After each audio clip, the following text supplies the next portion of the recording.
Fala, rapaziada. Hoje eu me recordei de uma fase da minha vida que eu acho muito importante estar aqui, dividindo com vocês, que foi a época que eu comecei a trabalhar numa produtora. Como eu havia mencionado no último vídeo, né, a respeito dos meus primeiros trabalhos audiovisuais, né, eu venho do skate. Quem não viu o último vídeo, eu indico que acompanhe um pouco da trajetória. A partir daquele vídeo que eu fiz, o Inverno Constante 2, ele serviu como portfólio para eu começar o meu primeiro emprego numa produtora.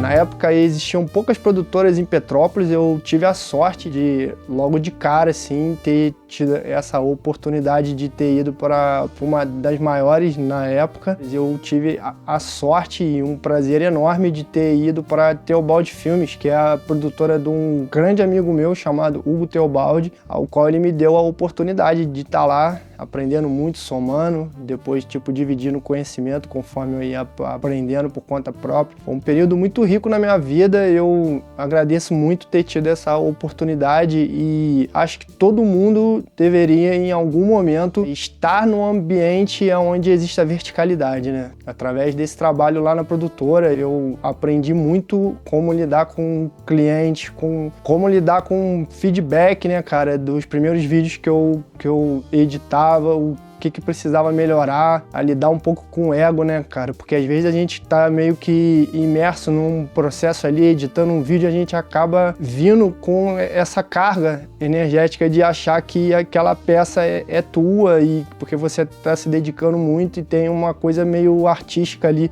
Mas no final das contas ali, normalmente aquele vídeo é uma colaboração de várias cabeças pensantes dentro da produtora, juntamente com os clientes, e acaba se tornando uma coisa de várias mãos, assim, né? E eu aprendi isso desde cedo, já comecei no audiovisual com essa visão, né? Que a maior parte dos trabalhos que eu editava e finalizava, aquilo não era meu. Eu sempre tive também essa questão de quando eu queria que alguma coisa tivesse mais a minha cara, tivesse a minha pegada, eu sempre ia pro caminho do vídeo autoral, né? Que aí eu tinha controle total pela peça e acabava ficando com a minha cara.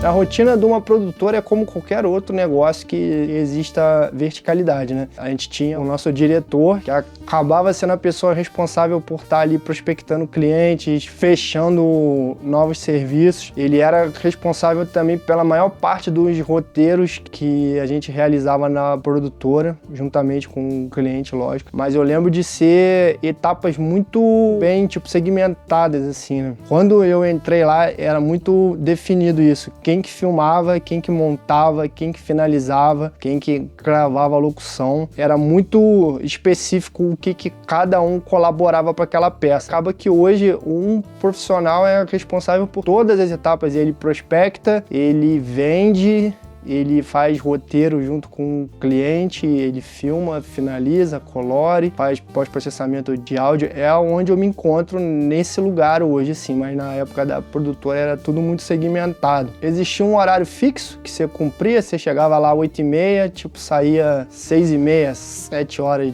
da noite, assim, mas às vezes, dependendo da demanda e do determinado serviço que você tivesse que entregar, você acabava ficando um pouco até mais tarde. Graças a esse emprego na produtora, eu aprendi muito cedo a lidar com críticas, né? Você finalizava um vídeo, mandava pro cliente e vinha várias ressalvas a respeito daquele vídeo. Algumas alterações ali, algumas pertinentes, né? Depois que você vê o material pronto com aquela determinada alteração, você vê que realmente aquilo faz mais sentido pro cliente, que é o que vai estar usando o vídeo propriamente dito para vender. E algumas coisas realmente era coisa do gosto, coisa do olhar educado. Muitas coisas que às vezes eu agregava naquela peça não era necessariamente a visão que o cliente gostava ou que ele estava educado a consumir. E tu aprende muito cedo a ter um desapego quanto a isso, assim, né? Tem um vídeo que você faz para você com todas as suas referências, com aquilo que você acha caixa massa, e tem o vídeo que você faz pro cliente, que é uma encomenda, é uma coisa que obedece a várias regras ali que o cliente encomendou e ok. O melhor vídeo que a gente pode ter no nosso portfólio é o vídeo aprovado e que funcionou, né? Às vezes a gente fica com essa coisa do apego emocional de estar ali há muitas semanas editando aquele vídeo. Muitas semanas não, que na produtora tinha um fluxo muito grande de trabalhos. Normalmente não tinha tanto tempo para estar ali amadurecendo aquela ideia até ficar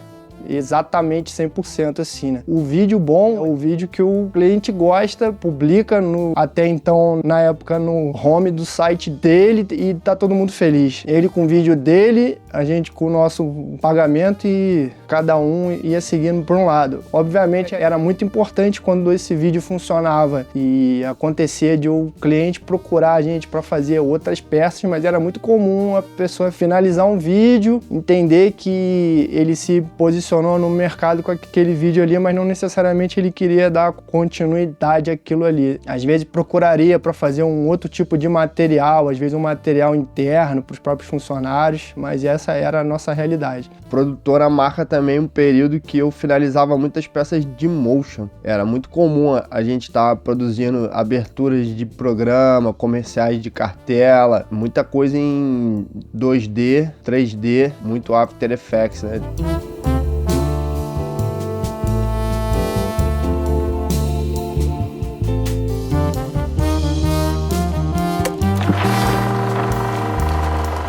Quando eu entrei nessa produtora, mais ou menos ali por volta de outubro de 2010, a realidade de se ter uma produtora em Petrópolis era muito peculiar. Não existiam tantos concorrentes na época. O que a gente oferecia para essa época eram poucas pessoas que ofereciam, que eram produções institucionais, vídeos comerciais para pequenos comerciantes locais. Eu lembro de ter a Teobaldi Filmes e mais umas 2, 3 produtoras que meio que disputavam os mesmos clientes, assim, né? Eu lembro de algumas coisas terem evoluído na época, assim, como foi o caso da transição de a galera usar tipo filmadora para câmeras fotográficas com recurso de vídeo. Foi bem nessa época que eu entrei, assim, né? A gente deu um salto em qualidade de imagem, porém equipamentos de iluminação e até as próprias lentes eram um pouco inacessíveis, assim, né? Para você ter um kit de iluminação de tungstênio, né? De ter aquele kit da Arri de Fresnel, eu me recordo de ter feito um serviço com um amigo que disse que aquele era o kit padrão e a gente nem tinha acesso a isso. A gente usava aquelas lâmpadas halógenas de 1000 watts rebatida no teto, que tipo, sempre dava aquele look super iluminado, todo mundo com a luz meio chapada, assim, né? Equipamento de iluminação com modificador era uma coisa muito rara na época, assim, né? Eu fui aprender e a entender qual era a luz que eu gostava depois de já muitos anos já atuando, que eu fui estudar um pouco mais, mas naquela época na produtora a gente tinha uma estética de iluminação muito parecida com o que funciona no jornalismo, um programa de auditório, por conta da limitação dos equipamentos. A mesma coisa aconteceu com as lentes, a gente comprou na época uma 60D, que era a câmera principal da produtora, e eu tinha uma T3i, e a gente comprou elas ambas com as lentes dos seus kits, a 60D com uma 18-135, com a abertura variável, 3.5, 5.6. Aí a minha T3i veio com uma 18-55, f3.5, 5.6. E na época o Hugo conseguiu vir com uma 50mm 1.4, que eu acho que foi a lente que tornou um pouco mais possível a gente dar uma cara mais cinematográfica em algumas das peças que a gente finalizava, por conta da pouca profundidade de campo, de ela ser uma lente bem clarinha.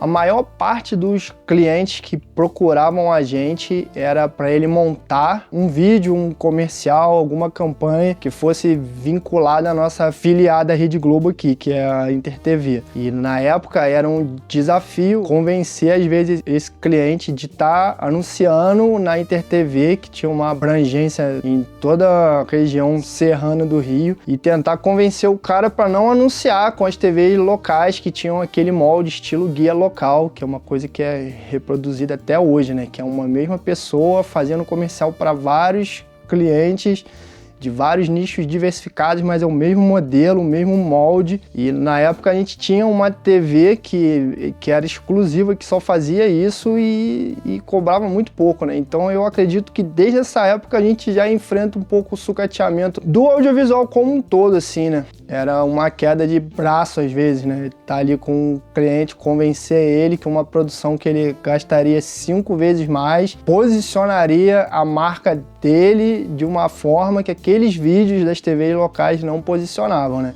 E aquele concorrente oferecer para ele o que a gente chama de o vídeo que as pessoas absorvem por osmose, né? Por ser um comercial que passava numa TV local com uma constância muito alta, era muito comum às vezes a gente estar zapeando a televisão e ver aquele anunciante ali na televisão. Mas quando você assistia aquela coisinha, comentar com aquele comerciante, te vi na televisão, não sei o que, não necessariamente você consumia ou você gerava a venda para ele. Ele só tinha aqueles 15 minutos de fama ali, mas não necessariamente revertia numa venda ou algo do tipo.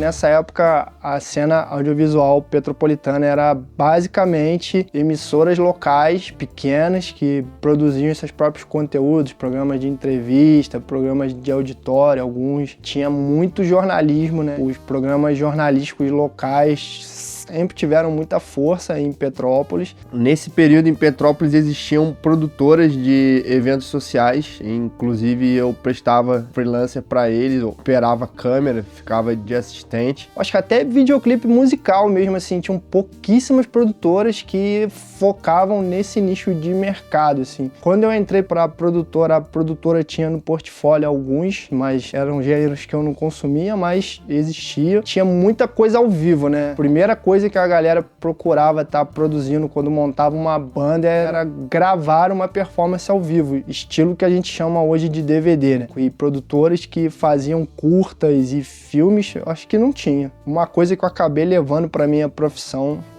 depois que eu saí lá da produtora como freelancer foi que o seu melhor vídeo não necessariamente é aquele que te vende, né? Hoje eu enfrento isso, né? A maior parte do meu ticket vem proveniente de mini documentários, mas não é necessariamente o que eu faço de melhor ou o que eu já fiz de melhor. Mas é muito importante você ter um vídeo bem elaborado, com uma qualidade legal, tanto artística quanto técnica, para ser o teu cartão de visitas. Eu fiquei nessa produtora até início de 2014.